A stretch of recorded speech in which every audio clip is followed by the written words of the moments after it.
जय ओम विष्णुपाद परम सप्रिय श्रीमद जवांगे से भक्ति वेदांत स्वामी स्वरूपाद की अनंत कोटि वैष्णव की नामाचार्य अष्टापुर की षड गोस्वामी प्रभु की प्रेम से गोष्ठी कृष्ण चैतन्य प्रभु नित्यानंद गदाधर श्रीवासादि गौरव की श्री श्री राधा कृष्ण चंद्र की श्री श्री कृष्ण बलराम की जय श्री श्री गौर की जय श्रीमद् भागवतम की जय निताय गौर प्रेमानंदे। ओम नमो भगवते वासुदेवाय। ओम नमो भगवते वासुदेवाय। ओम नमो भगवते वासुदेवाय। नमो विष्णुपादाय कृष्णप्रेष्ठाय भूतले श्रीमते भक्ति वेदांत स्वामिनिति नामिने नमस्ते सारस्वती देवे गौरवाणी प्रचारिणे निर्विशेष शून्यवादी पाश्चात्य देशतारिणे जय श्री कृष्ण चैतन्य प्रभु नित्यानंद श्री अद्वैत गदाधरा श्रीवासादि गौरभक्त वृंदा हरे Krishna Krishna Krishna Hare Hare Hare Ram Ram Ram Hare Hare. Hare Krishna, welcome to everyone. So today we are going to start second canto of Srimad Bhagavatam. Among all cantos, the second canto is the toughest canto, at least for me. This canto I read almost 23 years ago. So now I started. It's a little philosophical. Even up to third canto, 11th chapter, it's philosophical. Of course, second and third chapter of third canto, so okay, little stories will be there about Krishna's pastimes. Otherwise, till third canto, 11th chapter, it's highly philosophical. So we have to be conscious that we are going to see the philosophy, not story part. So for the first canto, almost all the chapters has got very wonderful flow, stories filled with a lot of stories. However, in this canto, it's philosophical, so we should prepare our mind. So now we'll not be going just like how we were going in the first canto. We have to go a little slow. In the second canto, mostly we'll be reading because it's all philosophical things. We can't narrate the stories. So before this first chapter we are going to discuss today, it's called first step in God realization.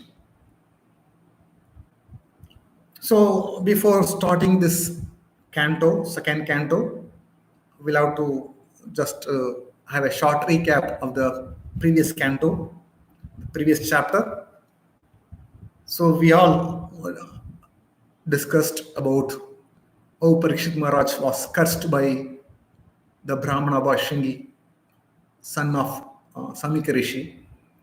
When Maharaja Parikshit insulted Samika Rishi by putting a dead snake as a garland, this Shringi became very angry and he cursed Maharaj Parikshit to die within 7 days because you insulted my father by putting a dead snake around his neck. Now you will die due to snake bite. When Maharaja Parikshit heard this curse, he took this curse as a blessings of the Lord and did not repent. Okay, why I should die? Why did I do? Of course, he was repenting for the mistakes what he has committed. But nevertheless, when he was cursed to die, he accepted the curse as a blessings of the Lord and went to retired from the politics, made his son Janamechaya as the king, and went to the bank of Ganges, decided to fast until death. He wanted to fix his mind upon Lord Krishna. So when he was sitting on the bank of Ganges, at that time the news reaches all over the world, all over the universe, all the great personalities, great thinkers, sages, demigods, all of them came to the place on the plea of pilgrimage. Actually, their interest is to hear Bhagavatam from Shukadeva Goswami. They all knew that will be a wonderful discussion of Krishna Katha. So they left their place, all of them came on the plea of pilgrimage. So Maharaj Parikshit met all the saintly people, Brahmanas, sages, and he said, "Oh Brahmanas, please accept me as your surrendered soul. Since I have taken shelter of the lotus feet of Lord, I don't mind whatever the Brahmana created, a magical bird or a snake, can bite me and kill me. I'm not afraid of my death. But I want all of you to sing the glories of Lord Vishnu. I desire all of you should sing the glories of Lord Vishnu." And then he said, "If at all I have to take birth again in this material world, I pray that in my next life, I will have complete attachment to my Lord Krishna right from the beginning of my life. And I may associate only with the devotees. And I will have friendly relation with all the jivas." So Maharaja Parikshit is not asking any liberation or kingdom, a beautiful wife, children, name, fame, but is asking, you see the quality of Parikshit Maharaj. I should have complete attachment to my Lord Krishna. I should associate only with the devotees. And I should be friendly in relationship with all the jivas, not only human being, animals, aquatics, all the jivas. This is the vision of the devotee. A devotee never distinguish is a human being, is a dog. No. Equal to all the jivas. Then he said, Parikshit Maharaj said, "You all have come from different parts of the universe. You're all supreme knowledge personified because all of them are well equipped with knowledge, all the great sages. Now I want to ask you, what is my immediate duty? What is my immediate duty? And what is the unalloyed duty of everyone in all situations, especially one who's about to die?"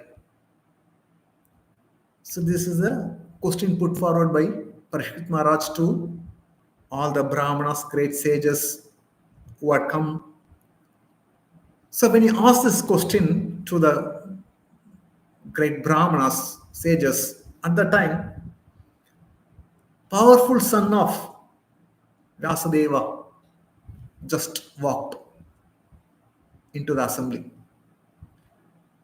He was bluish in color, very tall, long, he had long arms, beautiful eyes. He was walking like a madman without any, what to say, social custom. He was walking naked without any cloth. And many children and some people and all saw the mad person. So they all started following this mad person. Some village people also started following Shukadeva Goswami. When Shukadeva Goswami entered the assembly, all the great thinkers, great sages, who are millions and billions of years old, Shukadeva Goswami was very, very, very young. There are many sages who appeared in Swayambhuva Manu Manvantra. That is first Manvantra. This is seventh Manvantra.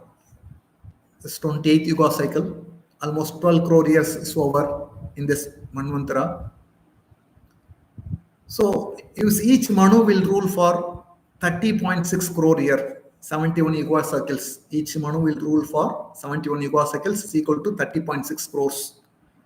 So if we take the middle 5, 153 crores year middle, that forget about first Manvantra, last Manvantra.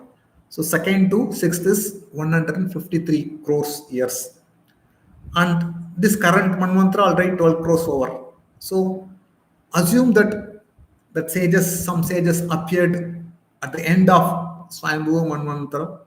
So at least some people are 165 crore year old.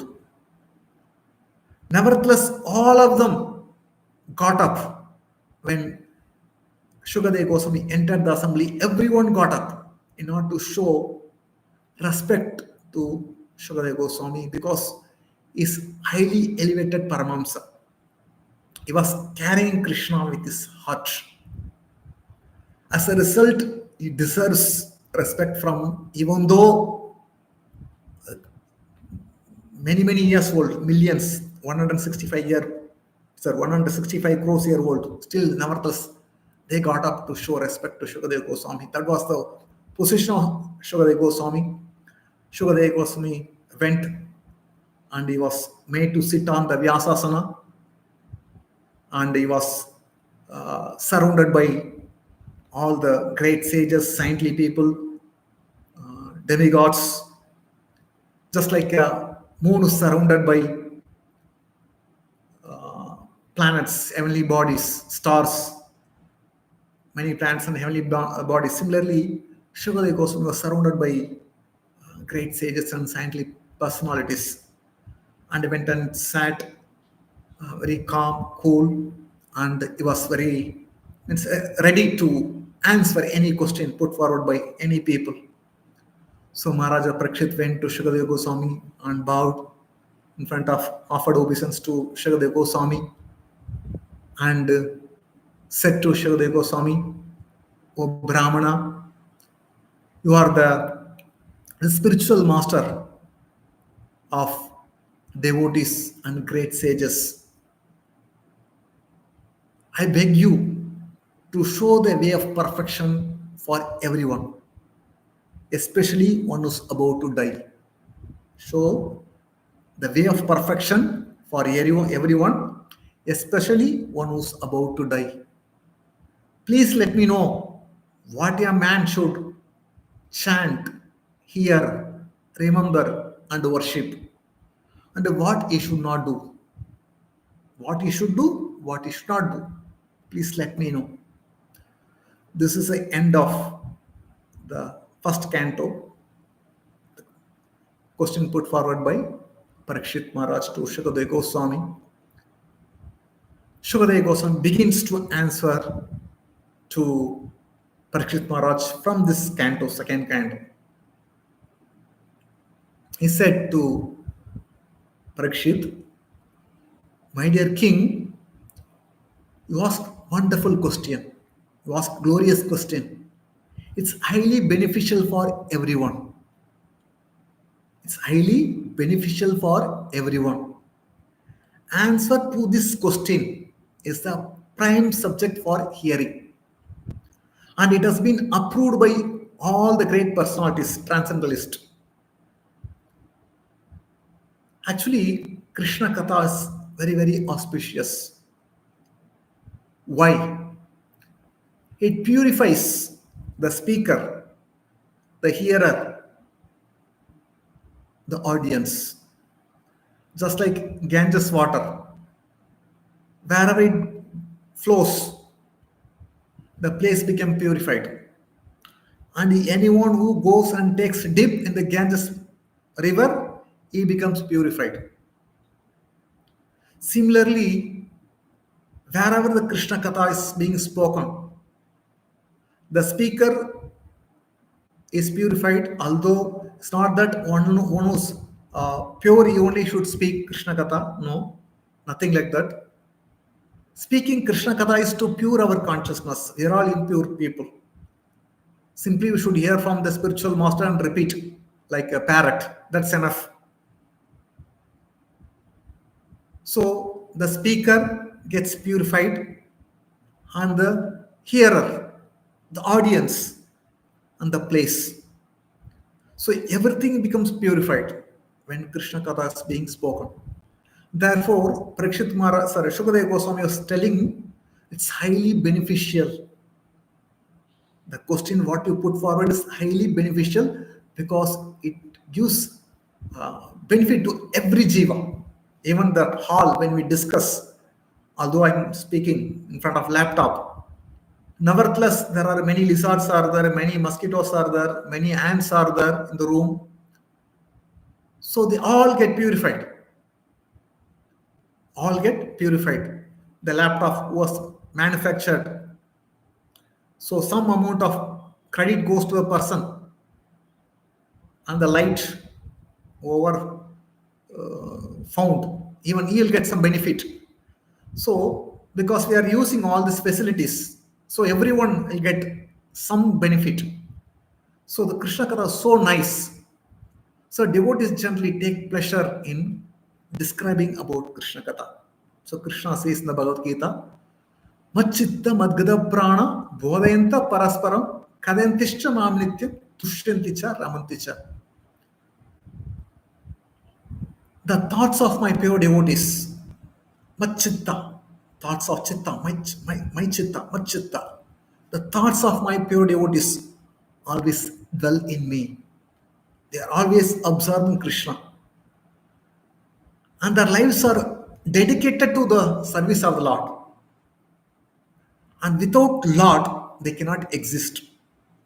Without Krishna consciousness, his pure devotees will not exist. Just like if we take the fish out of the water and put on the land, it's not survive. Similarly, devotees, without Krishna consciousness, they cannot exist.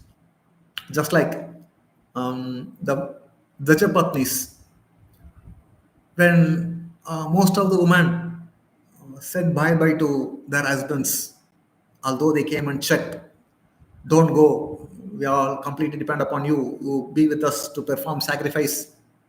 But they all rejected. We don't care, we divorce you, we cut our connection. I don't want you, husband or a daughter or a son or a father. All of them went to see Krishna. And there was one woman who was forbidden. They put inside locked. And she was not able to resist. And when they came and heard, when they came after the Dvajapatnis met Krishna and came and described, and that woman who was forbidden to go, she left her body. Because for them, without Krishna, they cannot exist. It's called Machitta Madgada Prana. Their prana is for Krishna. Bodhayanta Parasparam. Tushyanticha Ramanticha. The devotees derive great satisfaction. Tushyanti. They derive satisfaction. Ramanti. They derive pleasure, happiness. How? Machitta Madgada Prana Bodhayanta Parasparam. Kadantishta Katha. When they discuss, hear the glories of the Lord, they enlighten one another. They enlighten another person by speaking about Krishna Katha. In this way, they derive more and more pleasure. Enjoy life. Sure. In the Bhagavatam,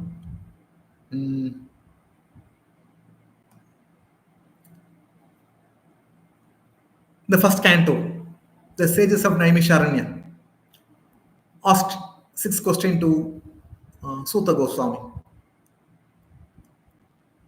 Among 6 questions, the third and the fifth are very, very relevant to this subject.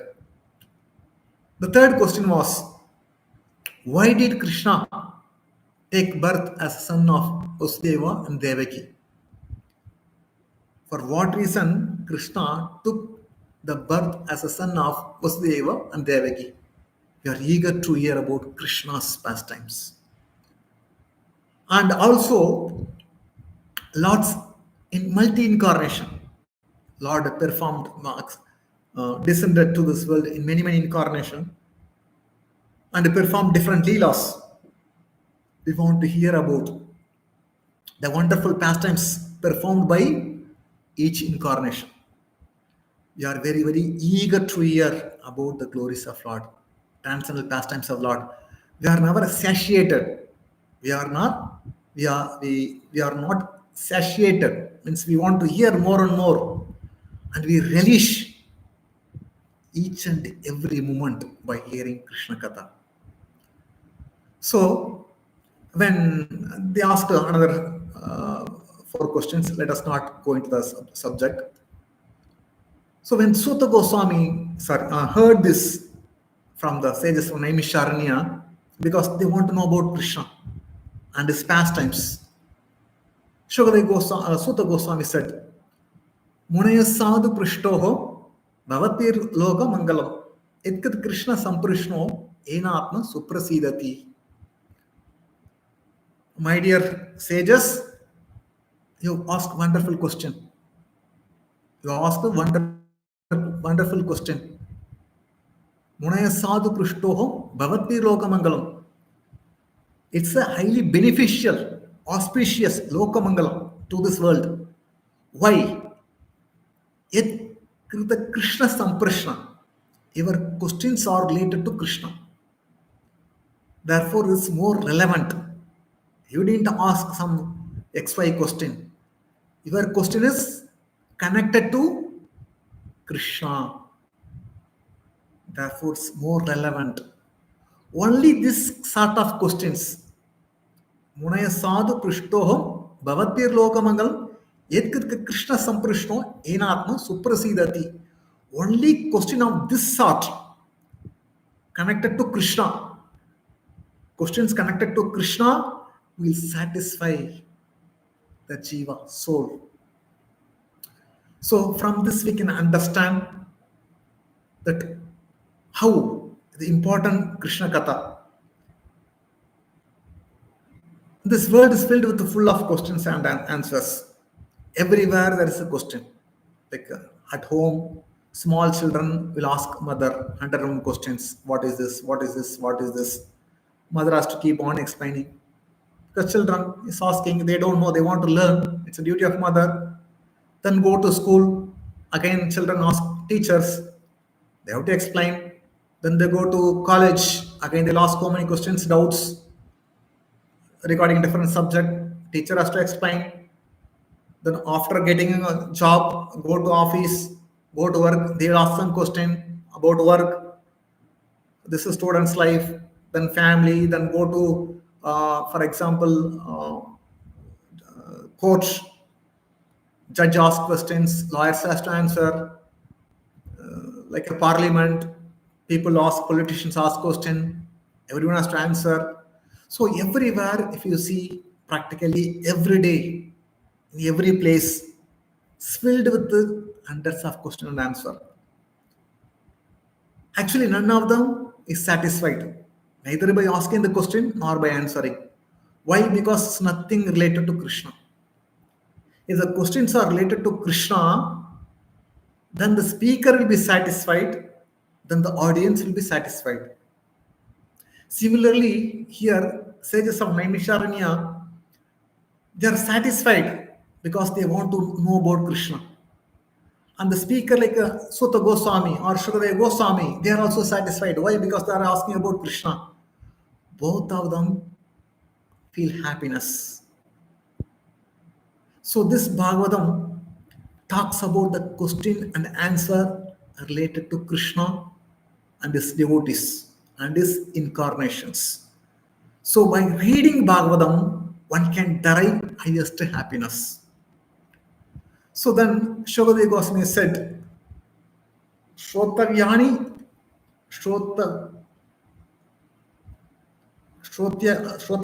Rajendra Nirunam Santi Sasrasa Apashyetam Atmatattvam Griheshu Gramedinam.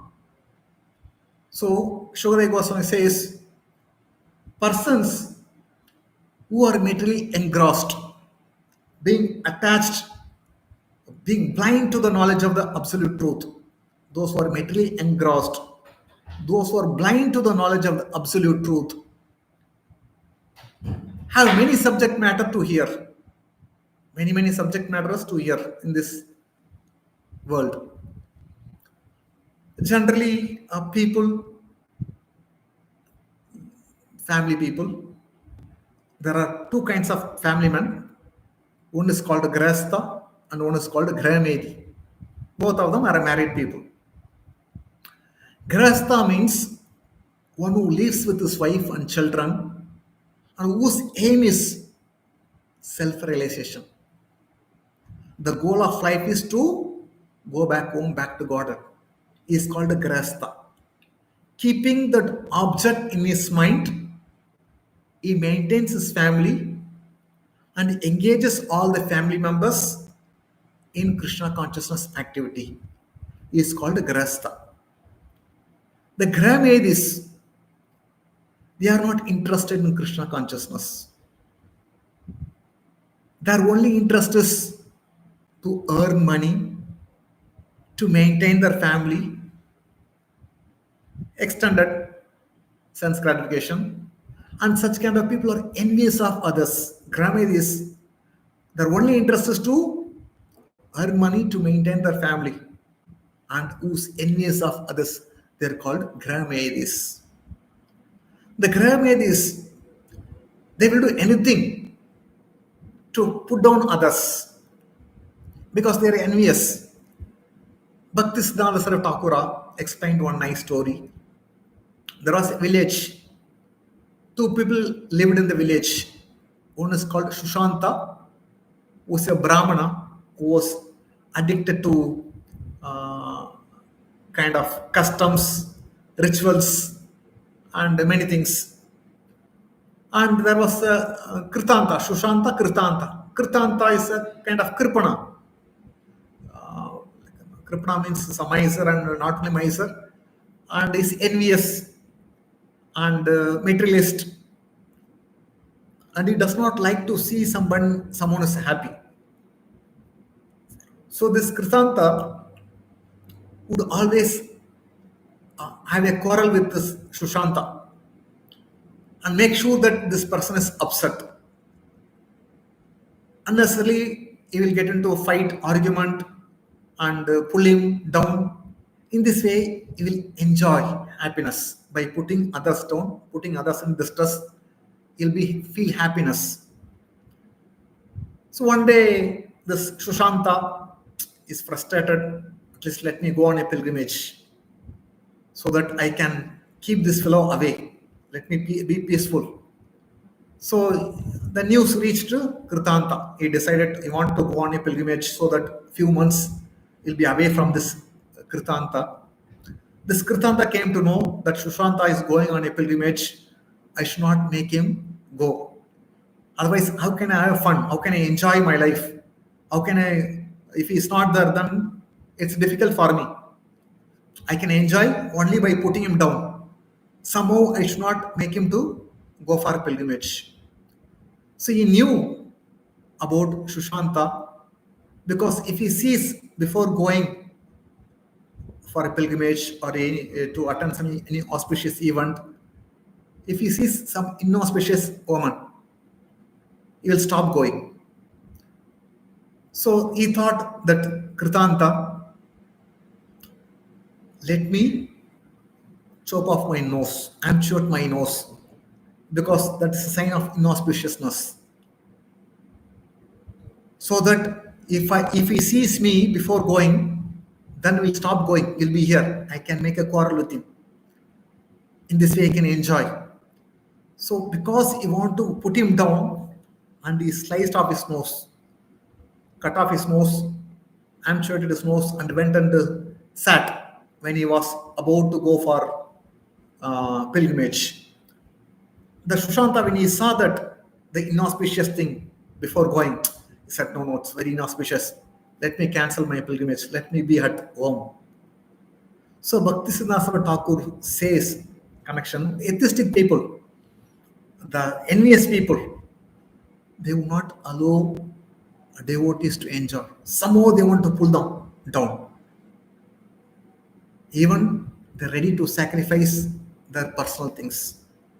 So the Gramadis are like this kind of people. And this Gramadis, what they do, they spend their valuable time in sense gratification. Daytime they work hard to earn money. Nighttime they come home and enjoy sense gratification, eat nicely, drink nicely, enjoy. This is their life. And they do not know The human form of life is meant for achieving self-realization, to put an end to this repeated birth, old age, disease, and death. They don't have any knowledge. They forget the goal of life is to go back home, back to Godhead. But they completely absorb in sense gratification. And as a result, they remain here, undergo the repeated birth, old age, disease, death. Therefore, Rishabhadeva says, the Bhagavatam, Nunam pramatta kurutevi karma yedindriya priti apurnodi. Na sadhu manye yatapano asanapikesha asadeha. Rishabhadeva says, Nunam pramatta kurutevi karma. When a person consider the sense gratification is the chief aim of life, enjoying senses is the chief aim of life, he certainly becomes mad after the materialistic life because busy with work, earn money, build house, build factories, and get involved in all vikarmas, sinful activities. Actually, they do not know they got this human form of life due to past misdeeds. Although it's temporary, this human form of life, nevertheless, it's filled with full of misery. This human form of life or material body, it's filled with full of misery. It's filled with full of miseries. They don't have knowledge. Actually, this living entity should not have got this like material body. A living entity should not have got this material body, but it has been awarded. The living entity has been awarded this material body. Why?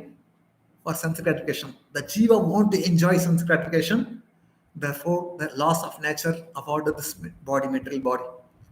Therefore, Rishabhadeva says, therefore, I think it's not befitting an intelligent person to again involve the matter of sense gratification, resulting repeated birth and death. So he says, intelligent person should not get involved again in the matter of sense gratification because this will only increase our repetition of birth and death in this world. So I think I explained this one story in the past. What is importance of human life? There was one ass was standing on the road, and some people came in the Maruti van, opened the door, pulled the donkey, put it inside the van, and started proceeding. What the ass can do inside that van? He's seeing some paper, some grass, eat something, and pass stool and sleep there. That ass cannot think about where these people are taking us, what they are going to do with me. The ass cannot think. It's happy if they give some bundle of grass or paper. The ass is very happy, eat and sleep, pass stool inside the vehicle. The same thing, human being standing on the road. Some people are coming in the Maruti, open the door and pull inside and driving fast. Somebody gives inside some gulab jamun, sandesh, puri and palak sabji or paneer sabji. So the person who has been pulled inside, do you think they'll be happy? Yes, give me. I have not eaten puri for many days. Give me puri or sandesh or rasagulla. No, they'll scream. They'll scream, try to shout to get the help. They want to somehow escape from this people. They want to escape from these people. This is a duty of a human being. Similarly, if you see all of us in this journey, We have been kidnapped by Kala time. All the jivas, all of us have been kidnapped. Kala is taking us in the vehicle. And every one of us feel we are well settled. I'm happy. I'm very, everything is there. The material nature gives job, take the job, beautiful wife, husband, family. Just like a person gives grasses to the ass, similarly, the laws of nature gives. So we are satisfied with all these things. We are not thinking about like, where I am going, what's going to my life. Kala is carrying us and is going to finish us off. None of us think about that we are going to die at one point of time. Maybe next moment, next minute, next hour, next day, next month, next year. We don't know. At any moment, anything can happen. So this is the typical characteristic of a Gramedi. They never think about their death. Therefore, Parikshit Shukadeva Goswami says, Dehapatya kalatradeshu atmasenesu asatsabi tesham pramatta nidam pashyan api apashyati. It says, persons who are devoid of Atma Tattva do not inquire about the problems of life. They do not inquire about the problems of life. Being too much attached to fallible soldiers like children, wife, friends, family, although sufficiently they are experienced, still they do not see their inevitable destruction. So the Karamadis do not see their own destruction. Karamadis, they do not see their own destructions. Although they see their great grandfather died, father died, so many people died, friends, relatives died in the corona, there's so many things that happened, yet they think that I live forever. I live forever.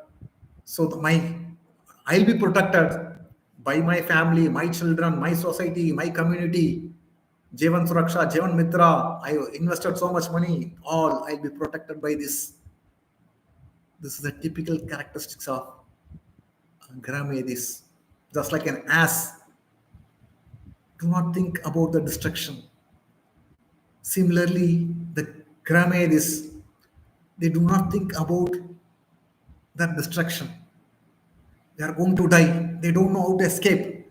Simply they are enamored by the family, friends, relatives, jobs, and they are satisfied. Such kind of people are called Gramadis. They are no better than ass. If God does not give protection, nobody can save. If Krishna can give protection to one, even though he may live in the jungle, filled with full of wild animals, he'll remain alive. On the other hand, if Krishna does not give protection, even though he may be within the palace, surrounded by family members, relatives, best doctors, best medicines, best equipments, still will die. Therefore, Prahlad Maharaja prays to Narasimhadeva, Balasya Nego Sharanam Petaro Narasimha, Nartasya Chagadam Udamati Majato no. Taptasya Tat Pradidai Yayanja Sheshta, Tavat Vibhotanukta Tat Upekshitanam. Prahlad Maharaja says to Lord Narasimhadeva, my dear Lord, those who are absorbed in the bodily concept of life, those who are absorbed in the bodily concept of life, and those who have not taken shelter of you, thus who have been neglected by you, they cannot do any betterment for life. Although they can accept some remedial measure for time being, which is impermanent. Just like a father and mother cannot protect their child if Lord does not give protection. Similarly, a doctor and a medicine cannot relieve suffering patient, and a boat on the ocean cannot save a drowning person if Lord does not give protection. So we have got a very experience in this world. Sometimes people are admitted to the hospital. Doctors take the patient, critical patient, put in ICU. They keep monitoring all the parameters, this parameter, that parameter. So many tests they'll do. They say that we are monitoring the critical parameters, and after keeping the person for some 20 days or 1 month or maybe 2 months, finally they say, sorry, we tried our best. They will give the dead body along with the 25 lakh bill. So we can see that if Lord does not give protection, even person is treated by the best doctor, best medicine, he cannot be saved. On the other hand, without any treatment, even the worst disease, person who has got, he'll be saved if Lord wants to protect him. So this is the things we have to know. Then those people, those who are devoid of Atma Tattva, they do not know the real goal of life is to go back home, back to God. And they are absorbed in the fruity activities. As long as one is absorbed in the fruity activities, so long we have to take the material body. As long as one has got the material body, so long he has to undergo the repetition of birth, old age, and disease and death. So intelligent person wants to put an end to this. He wants to become free from all miseries. Just like Parikshit Maharaj, he wants to become free from all miseries. Therefore, he asked the question to Shukadeva Goswami, what a man should chant, hear, remember, and worship. So, Shukadeva Goswami explains now answer to that question. Tasmat Bharata Sarvatma Bhagavan Ishvaro Hari Shotavya Kirtavyascha Smartavyascha Chetata Abhayam.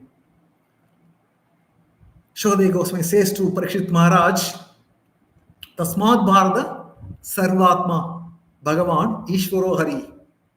If one wants to become free from all miseries, he must worship Lord Hari. Shrotavya, one should hear. Kirtitavya, one should glorify, chant. Smartavya, remember. And worship. One should hear, chant, remember, worship whom? Hari, who is a savior from all miseries. So Lord Hari saves one from all miseries. Therefore, one should chant, hear, remember, worship the Supreme Personality of Godhead, Hari. Then next he says, Etavan Sankhya Yogabhyam Swadharma Parinishtaya Janmalabha Parapumsan Ante Narayana Smriti. The highest perfection of life one can achieve. How? Etavan Sankhya Yogabhyam.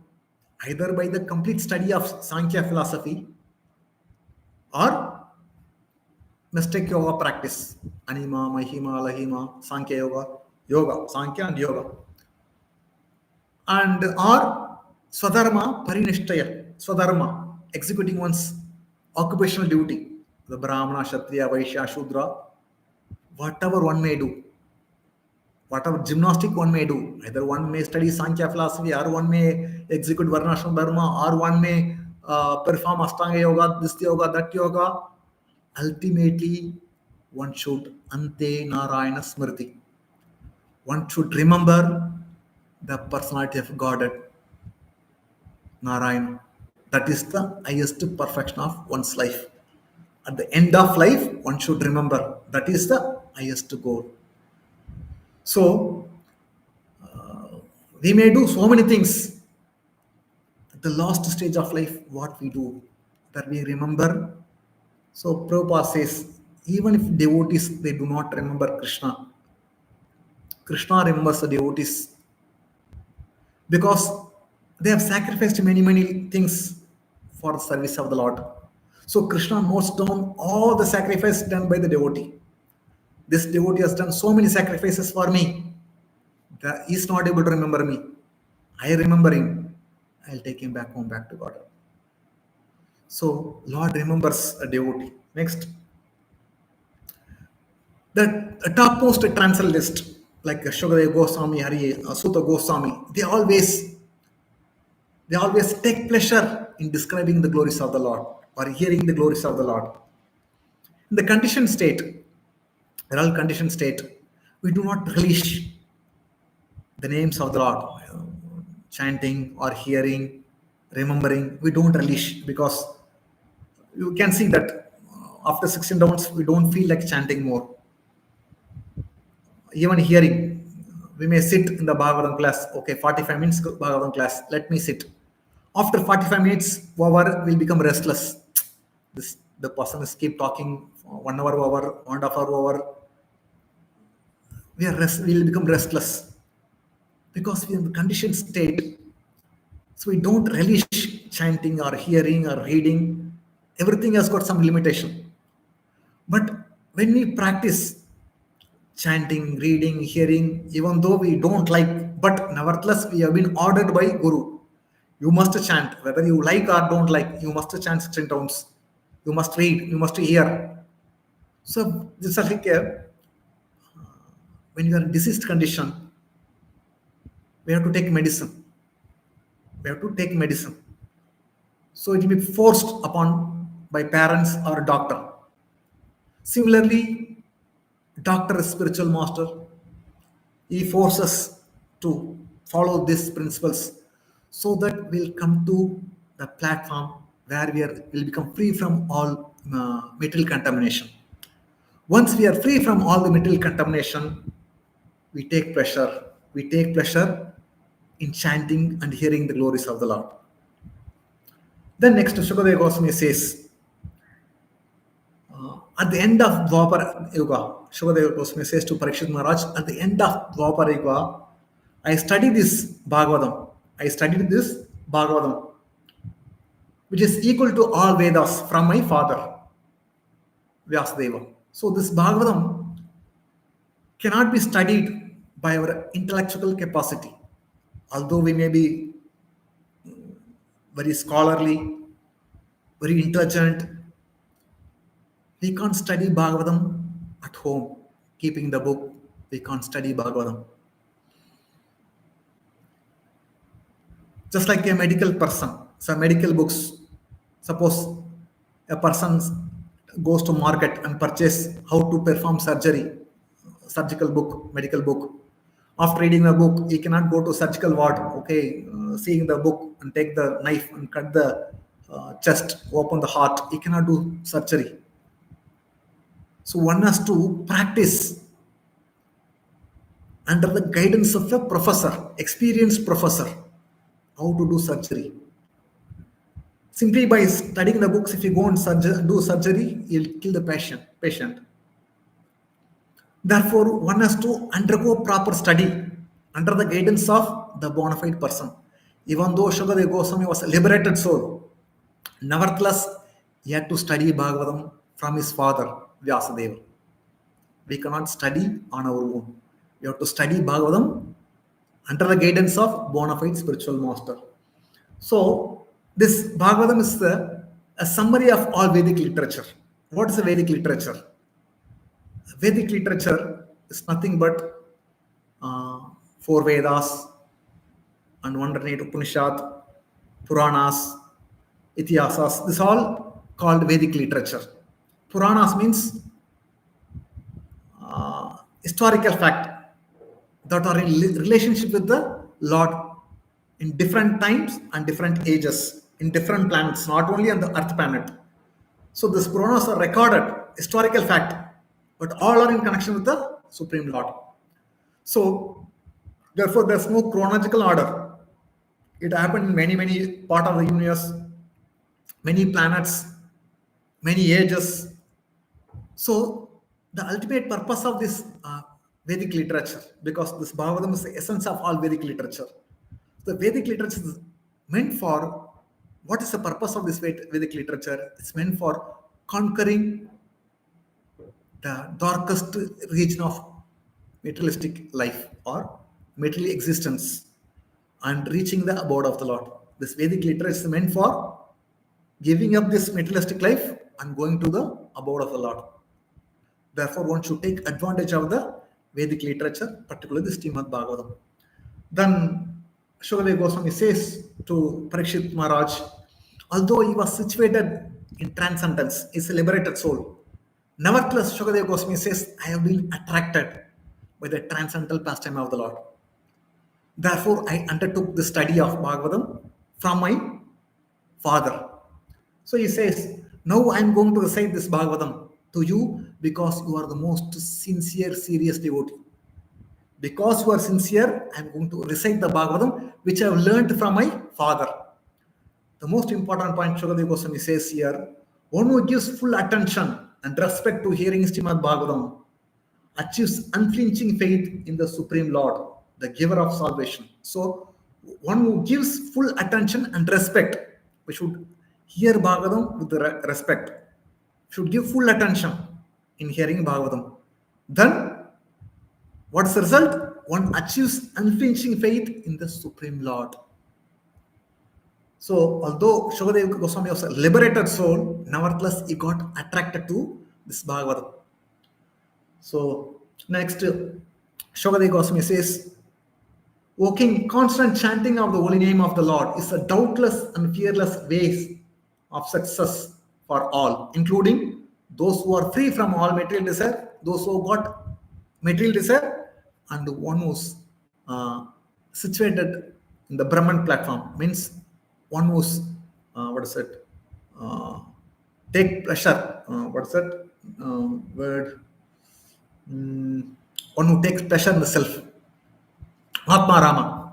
So one who takes pleasure in self, even for him, this chanting the holy name is the best, is the doubtless and fearless way of success for everyone. So chanting, Jiva Goswami says how one should chant the holy name. One should chant the holy name loudly. One can become free from all sinful reaction by surrendering unto Lord. By surrendering unto the Lord, one can become free from all sinful reaction. But one can deliver from all offenses at the feet of the Lord by chanting the holy name of the Lord, by taking shelter of the holy name of the Lord. That means the holy name is more powerful than the Lord. The holy name is more powerful than the Lord. So even if we commit offense at the feet of the Lord, one can become freed from the offense by taking shelter of the holy name of the Lord. So there are many offenses are there, 10 offenses. Among all the offenses, the 7th offense is to commit sinful activities on the strength of the holy name of the Lord. One should be very, very careful. By chanting the holy name, one can become free from all offenses, all sinful. Sorry, by chanting the holy name, one can become free from all sinful reaction. But one should not take it for granted that anyway by chanting the holy name, I can become free from all sinful reaction. Therefore, I can commit sinful activities. So such a person cannot deliver himself. He becomes an offender. And no way he can get purified. A normal person, even the most sinful of among all sinful person, it can be delivered by chanting the holy name. On the other hand, one who takes the holy name to counteract the sinful activities, he cannot be delivered by any means. Like just for example, Achamila. He committed many offenses. Not offenses, sinful activity. He committed many sinful activities. He rejected his chaste wife, deserted his father, mother, kept a prostitute, and satisfied her. And to satisfy her, he has to commit many sinful activities, including murder, looting, many sinful activities. Nevertheless, he became freed from all kinds of sinful direction, not only in this life, even the previous life, how by chanting the holy name. Therefore, Shukadeva Goswami says to Parikshit Maharaj, Tasmat Sankirtam Vishnu Jaganmangalam Ammasam Mahatam Api Kauravya Vitti Aikantika Nishkritam. He says, the chanting of the holy name of the Lord is able to uproot even the reaction of the greatest sins. Reaction of the greatest sins. Therefore, chanting of this Hare Krishna Mahamudra is the most auspicious activity in the entire world. Please take it. You take it so that world will follow. So Shukadeva Goswami was telling to Parikshit in the sixth canto that by chanting the holy name, one can become free from all kinds of sinful reaction. So, constant chanting the holy name of Lord is a doubtless and fearless way for achieving success. So, most important point. And he says, what is the use of prolonged life, which is wasted, inexperienced by years in this world? Better a moment of full consciousness, because that gives one a start in searching after his supreme interest. So he says, what is the use of living hundreds and thousands of years if it's not having any connection with Krishna? It's better to live even one moment with full Krishna consciousness. That is the best. That is a heroic life. Just like Katwanga Maharaj. Katwanga Maharaj, he was taken by the demigods to fight against the asuras, demons.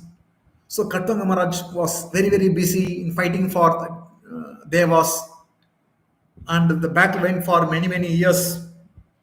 Then demons were defeated, demigods become victorious. So demigods were very satisfied with the Katwanga Maharaj and asked Katwanga Maharaj, what benediction you want? So Katwanga Maharaj asked, how much time I will live further? So demigods said, you will live for one muhurta, one moment, one muhurta. So he got this time period. Katwanga Maharaj is a saintly king. So immediately he left the heavenly planet, because heavenly planet is filled with full of sense gratification. He left the planet, immediately came and took shelter of Lord Krishna and attained perfection. So therefore, Shukadeva Goswami is stressing to Parikshit Maharaj, you don't be afraid of 7 days. Katwanga Maharaj had only one moment. Still you have got 7 days. You can fix your mind upon the lotus feet of Lord Krishna to achieve perfection. You need not worry. That's what Shukadeva Goswami is telling. So Maharaj, he said, Shukadeva Goswami, Maharaj Parikshit, oh Maharaj Parikshit, now your duration of life is limited to 7 more days. At last stages of one's life, one should be bold enough not to be afraid of death. One must cut off all attachment to the material body and everything pertaining to it and all desires thereof. So the last stage of life, generally we are all attached to the body. We don't want to die. We got fear. I don't want to die. But it says, Shukadeva Goswami says, one should be bold enough to face the death. One should cut off all the attachment to the body and connect it to the body. Connect to the body means wife, children, family, house, business, and all the material desires. Generally, we are attached to this body first, then wife, children, then properties, so much desires. Shukadeva Goswami says one should cut off all this connection. Then what one has to do? He says, one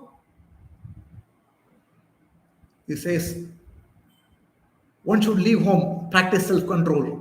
In a sacred place, he should bathe regularly and sit down in a sanctified place and chant Om. And by regulating the breathing process, control the mind gradually. As mind becomes progressively spiritualized, withdraw it from sense activities. And by intelligence, the senses will be controlled. So to prepare oneself for the better next life, one should leave home and practice spiritual life. Therefore, this Varnashma Dharma, Varnashma system is there. So, Brahmachari, Grahastha, Vanaprastha, and Sannyasi. So, at the age of 50, one should retire from the family life, go to a secluded place, particularly forest, and practice spiritual life. Practice spiritual life. The process of spiritualizing the mind is first one should chant the Om and practice pranayama. By practicing pranayama, one can purify his consciousness, particularly bring the mind and senses under control. Finally, one will reach the stage called samadhi. So this is a mechanical process. Even though one may reach the stage called samadhi, nevertheless he can fail even the samadhi stage, just like Vishwamitra. He underwent 60,000 years of tapasya. He reached the samadhi state.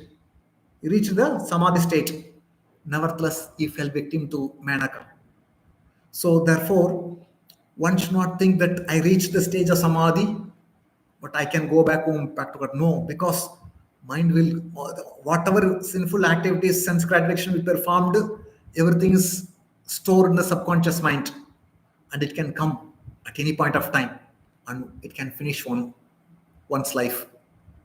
But in the spiritual life, it cannot do. Particularly not spiritual life means devotional service unto the Lord. This can happen in the Ashtanga Yoga, but they cannot happen in a devotional service unto the Lord, because Lord takes charge of devotees. So then Maharaj Parikshit asked this question: O Brahmana, please describe in full detail how and where the mind has to be applied, and how the conception can be fixed, so that the dirty things in a person's mind can be removed.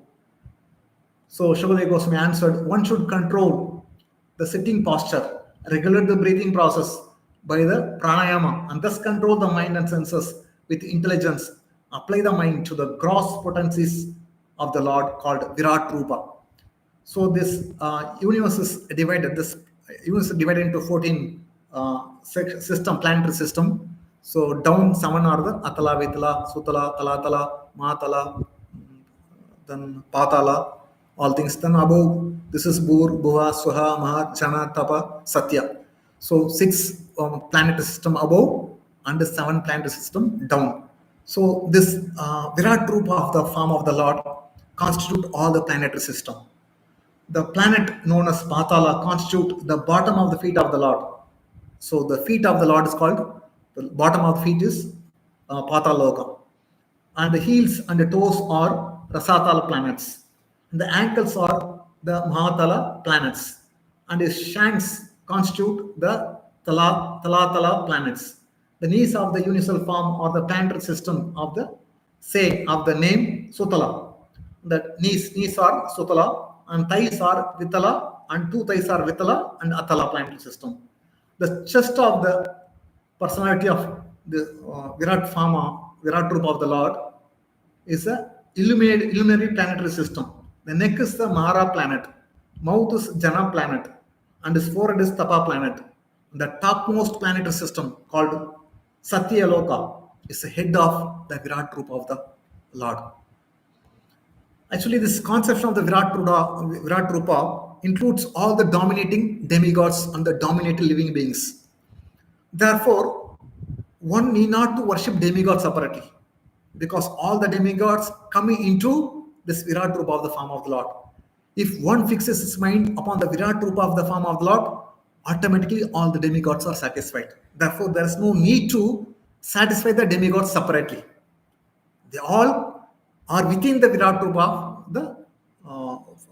of the Supreme Lord. And this Virat Purusha face is a Brahmana, and arms are Kshatriyas, thighs are Vaishyas, and feet are Shudras. So Shukadeva Goswami explains finally. There are many details are there. We will not go into details. Finally, Shukadeva Goswami saying to Parikshit Maharaj, I have explained to you the gross material gigantic conception of the personality of Godhead. One who seriously desires liberation concentrates his mind on this form of the Lord. Because less intelligent people cannot accommodate to fix their mind upon the transcendental form of Lord Krishna. Less intelligent people, like a materialistic scientist, they are very, very less intelligent. They don't have the, they cannot fix their mind upon the form of the transcendental form of the Lord. So such kind of people are advised to fix their mind upon the Virat form of the universal form of the Lord. In this way, they can attain liberation. This is meant for fixing a mind upon the universal form of the Lord is meant for less intelligent people. Those who are highly intelligent, they worship the transcendental form of the Lord. That Shukadeva Goswami explains here. One should concentrate his mind upon the Supreme Personality of Godhead, the only all blissful absolute truth. Otherwise, one will be misled. and will cause his own degradation. Shukadeva Goswami concludes in this chapter, instead of diverting our attention to several branches of self-realization, we should concentrate upon the Supreme Personality of Godhead as a supreme object of realization, worship, and devotion. This is the end of this chapter. You all should go through a lot of technical details further, particularly the Virat Rupa of the Lord. So we can read, because we'll not have time to discuss everything, because we have to summary in 1 hour. I have to give summary. So thank you. Hare Krishna.